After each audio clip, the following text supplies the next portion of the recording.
All right, this will be a quick talk. I'm not sure if Dr. Weigel's, can you guys hear me okay? It's in the phone. All right. This talk is... We can move down there. This talk was originally geared for pre-hospital folks, nursing.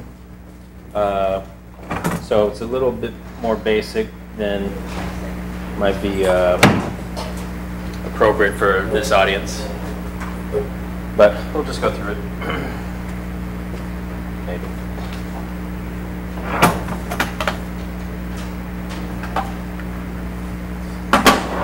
Okay. So real quickly, we're going to define some anatomy and biomechanics of the spine, talk about concepts of stabilization and its complications. So real quickly, the primary function of the spinal column is protection of the cord and the nerve roots, made up of a body. You have essentially, when you divide it in half, anterior half is the body, posterior arch is going to be the lamina and spinous process, pedicles. The spinal column runs through the canal with the nerve roots coming out through the whatchamacallit, foramen, yeah, sorry. Structurally, it also gives support that allows for upright posture. You have flexibility of motion and flexion, extension, rotation, lateral bending. And we're divided into 4 regions: cervical, thoracic, lumbar, sacral, and coccyx section. So 33 vertebrae in total, increasing in size progressively from cervical to lumbar, and then decreasing again from sacrum to coccyx. In a coronal plane, you have a left and right, which are fairly equal, but in the sagittal plane, you get curves. The primary curve is a kyphotic curve or a convex curve. And in an upright or in adults, this is the thoracic and sacral regions have that convexity. The secondary curves that develop after you become start walking, for accommodating upright posture, you get the cervical and lumbar curvatures. So the cervical spine has the greatest freedom of motion. It's also the least protected. It's the one that we tend to worry about most. Most of our trauma patients will come in with a cervical collar for protection. The thoracic spine has costal attachments with the ribs to the sternum, which gives it a lot of stability. Also limits the ability to flex and extend your thoracic spine, but the lateral bending is fairly free. And then the lumbar spine is relatively large. The orientation of its facets allow for good relative flexion and extension, but limits the lateral bending. And so the idea of what we want to talk about is the stabilization and how this happens. And usually what we talk about with stabilization, at least for the ATLS protocols, there's usually a rigid cervical collar, a rigid backboard with side protection or bracing for the head, and tape to the backboard. This is the idealized version of how patients are supposed to be transported in a spinal package. It doesn't always happen this way. And the reason we do this is because when there is a spinal cord injury in addition to a spinal column injury, that can be devastating and quite morbid. In terms of incidence, they're not injuries we see often. About 4.3% of incidence of a cervical spine fracture and about 6% with thoracolumbar fractures. And with these injuries, only about 1.3% of those present with a spinal cord injury. So your risk of injury varies depending on age, mostly the young and the old. For cervical spine injuries, thoracolumbar injuries tend to affect middle age. This is an injury that predominantly affects males, usually associated with blunt trauma and MBCs. And so like we talked about earlier, the cervical spine is going to be the least protected, so most commonly occurs in your mobile segments. And then in your thoracolumbar segment, with the relative rigidity of the thoracic spine with its costal attachments to the sternum, you essentially create a long lever arm, and when you're in your motor vehicle crash, your restraint It's coming across your lumbar spine. You got this long lever arm with essentially your whole trunk, which will go forward and flex or extend, which causes the majority of your thoracolumbar fractures in that area. So in terms of spinal cord injury, about a little less than half currently will present as complete injuries. The economic burden is pretty tremendous. You can see 9.7 billion per year, and these are numbers that are usually, I think, from the 1990s. So this has more likely gone up.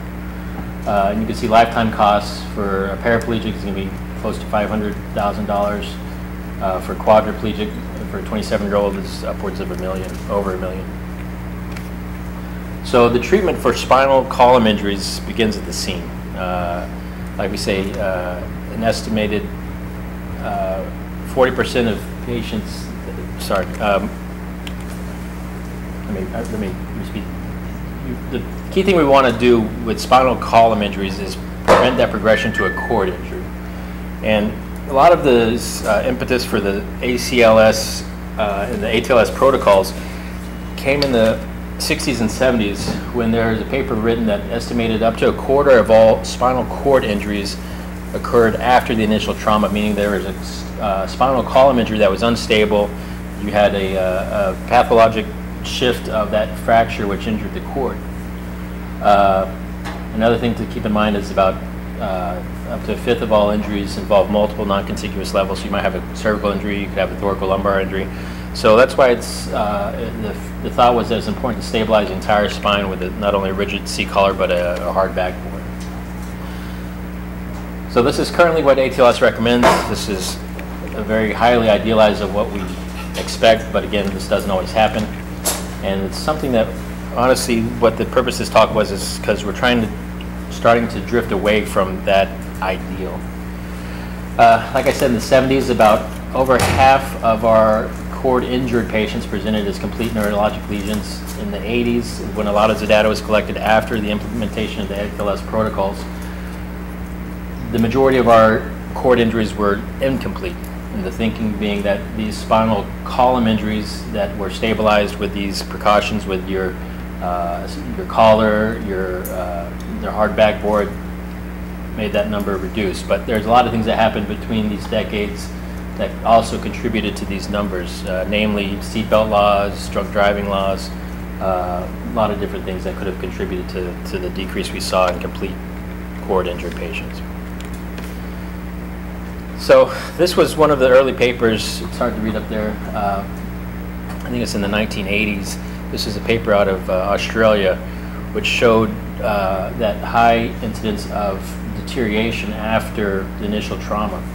Again, this was just a case study. They described their experiences, and so this was kind of the impetus of where this idea that, the idea of stabilizing someone who's at high risk of injuring their spinal column, it just makes sense. We've never done a randomized controlled trial to see if stabilizing the spine is beneficial. It's one of those things like, the effects of parachutes when you're jumping out of the airplane. Of course, it makes sense. You're not going to do a randomized study on it. But the question we are asking ourselves these days is, does every patient need this immobilization with a hard backboard, with their head taped down, cervical collar? And I meant to ask Dr. Owings for his picture. He's got a great picture of someone in a full spinal package leaned up on the side of a car on a snowy road while the paramedics are off doing their thing next to him. And that's obviously, it fits the protocol to the T, but it's not the spirit of how we want to be stabilizing these patients and the purpose of stabilizing. I'm going to skip real quick to the Nexus trial. This is a New England Journal article, and the Nexus is something the residents quote all the time in terms of how we clear C-spines. What our residents tend to forget is this is a criteria that's not used necessarily to clear the C-spine, but to see who needs imaging. And essentially, there's made up of 5 criteria. If you are negative on these 5 criteria, then you can probably clear the patient clinically without having to get imaging. Once you get imaging, the Nexus is, you don't need Nexus anymore. You've eliminated the need for it. But at any rate, going off on this idea that you can make a criteria of high-risk criteria that would select for patients that have a high chance of having a cervical spine injury. This was extrapolated into the pre-hospital area, where in Fresno, California in the 80s, they implemented a county-wide protocol where they educated their pre-hospital EMS folks on identifying patients that needed to be immobilized with a C-collar.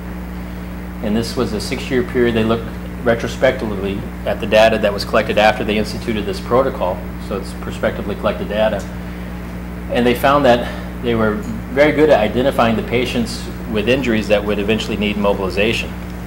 There are 3 other big papers like this. This one's out of Maine and another one out of, I think it was Michigan, where essentially the same sort of things, where they had a protocol that EMS was trained on, and they found that they're very good in identifying the patients that needed to be mobilized. There's one patient here with a thoracic spine fracture out of 32,000 encounters, and they found that over half of their encounters that passed this protocol didn't need to be stabilized. So that's over, almost 1,600 people, over 1,600 people that didn't require that cervical collar, didn't require imaging, didn't require the costs associated with that going forward.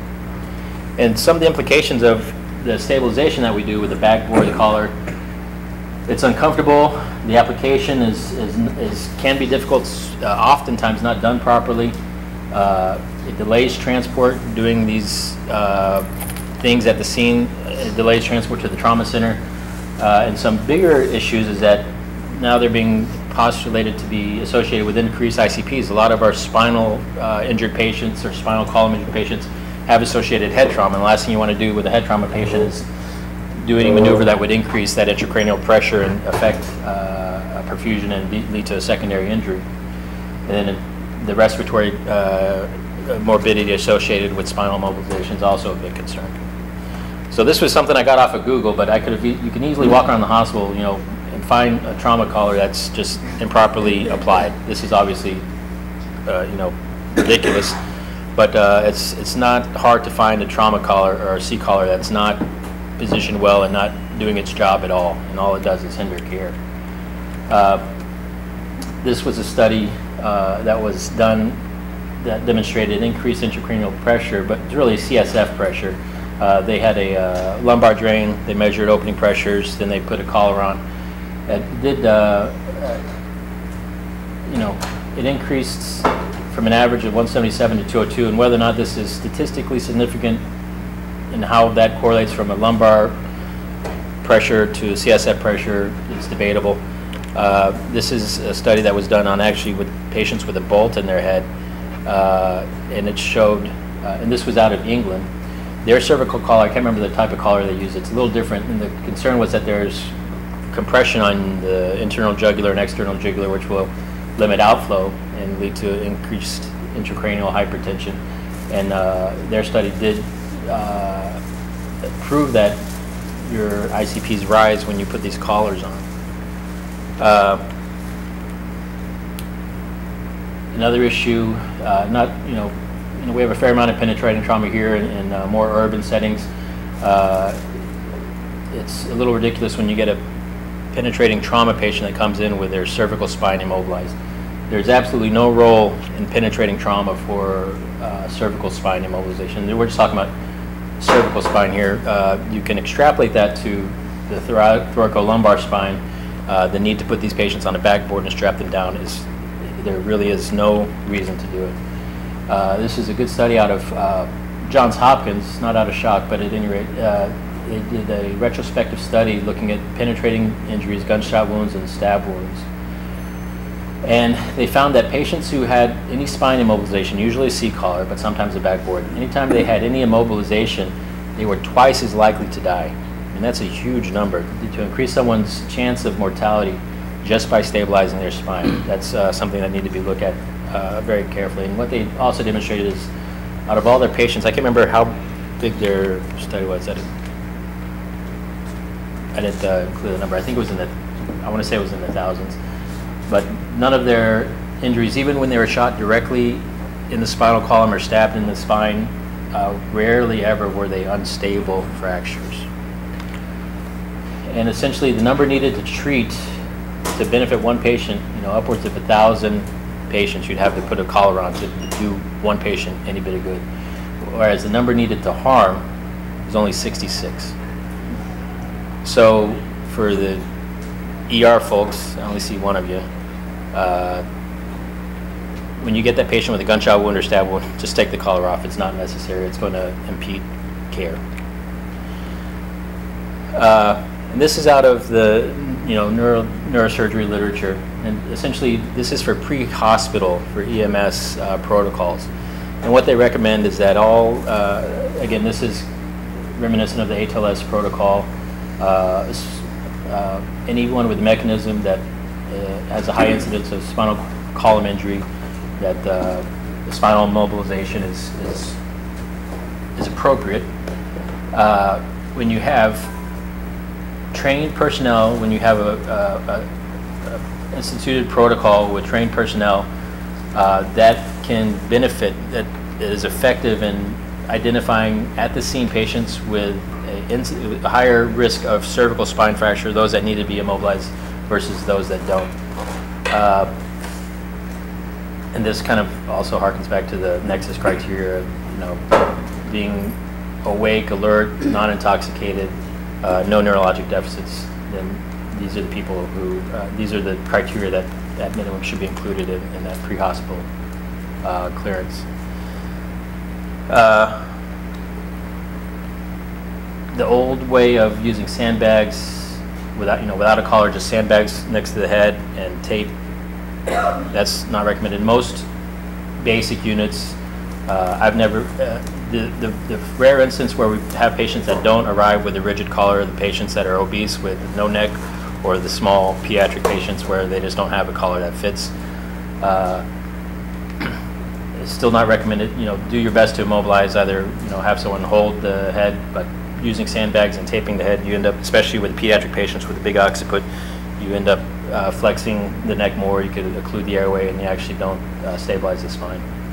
And then finally, penetrating trauma, there's no recommendation for spinal immobilization. Some of the other things that I didn't include in this talk, but the comfort, there was a study also done recently where they took healthy, normal people just hanging around in the ED, residents, nursing staff, whoever, put them in a complete spinal package, and after 30 minutes they started complaining of midline back tenderness. So these are patients that aren't even injured, there's no mechanism of injury, and just our treatment for stabilization will lead you down an algorithm where then you have to start get imaging, you have to do things to clear a C-spine, which again is just more costs, more time. And like I said, if I had more notice to prepare this talk, I could have included some of those things to make it more appropriate for this level. This is mostly for pre-hospital folks, and the concepts of stabilization, why it's important, but also trying to tailor that back and swing the pendulum back a little bit so that we're not stabilizing everybody unnecessarily. John. That was well put together, and I think the take-home is really valid, and that is that we need to be thoughtful about what we're trying to prevent, because what we're trying to prevent is an uncommon event, and what we're using has significant consequences. By no means are we the first region, but I've been working with the pre-hospital personnel to eliminate the long board for routine transportation. The long rigid spine board was originally and only designed for extrication from a scene, and especially a scene that has some terrain issues, down an embankment, off a cliff, somewhere where they actually do need to take the person and turn them vertical to get them out of the circumstance. And so now I know Bossier has adopted it, and I believe Shreveport has adopted it, that the long spine board is not being used routinely other than to extricate. And then once they can get them on a firm gurney, then that is their thoracolumbar spine protection. And then they do standard, precaution in terms of log rolling and all the other stuff. But that long spine board, the data, if you look at it, there really are no data. And I'm not so sure the long spine board is quite as clear as the cervical spine protection in terms of the, using the parachute analogy, which is a good one for the cervical spine. For the thoracolumbar spine, there really aren't any data that support the use of that long board. And the data now showing the number of complications and the adverse consequences are really mounting up. So if you're in the ER, hopefully you're going to start seeing those less and less and less. But day before yesterday, the disaster drill, there were 40 of them lined up outside waiting to be cleaned. So there's still a lot of folks using them. And that's a humane factor, as you can see it's padded. But for the most part, that's for the picture only. Right, and this also helps insufflator there. Recreate your cervical and lumbar curves, but I've never, in all the places I've been, never seen a padded backboard. And I have sadly had a patient coming to me that was an infant, and the patient became unstable as the helicopter was approaching, and the infant coded on the helipad, which was on the roof of, at that time, we had, well, I guess it was a 12-story tower, and by the time the infant got down to, through the elevator, the child was dead. And the reason the child died was simply because of gastric distension and respiratory embarrassment.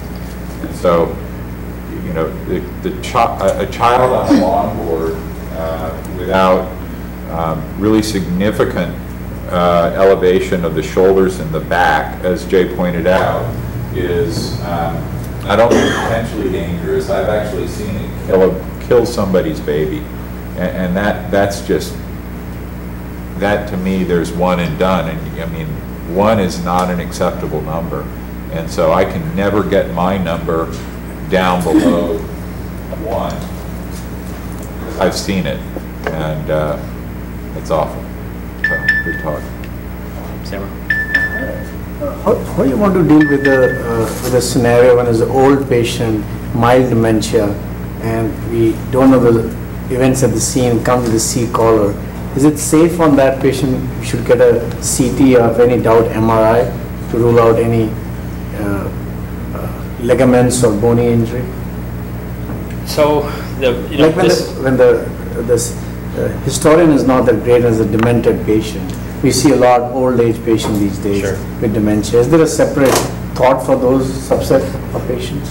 For my practice, what I do is, we're going to get a head CT for those folks anyways. So you're going to go ahead and image the spine. If the CT is negative, I'm fine taking the collars off, assuming there's no neurologic deficits. And when you say it's focal neurological deficit, right. Focal like you. Not necessarily focal. Maybe if there's a new weakness or paresthesia, stuff like that, then I think you're compelled to keep the collar on and get a spine consult. Get that MRI early if you can. The MRI is after the 48-hour window, which very rarely do we get that MRI in time to be of benefit. But when we do, to be able to see that ligamentous injury, see that signal intensity, I think you need to get it early. But for me, with CT that's negative and no neurologic deficit, I'm fine taking the collars off. And and this is something I stress to the residents when I'm in the ICU at least, and on the floor not as much, just because by that time usually the collars are taken off. The practice management guidelines by the East, the East Society, the #1 guideline is to get the collar off as soon as possible. Just like for all these reasons we were talking about, these precautions, these immobilization techniques have significant downsides. So if we can avoid those, all the better. Any other questions? All right. Thanks for coming.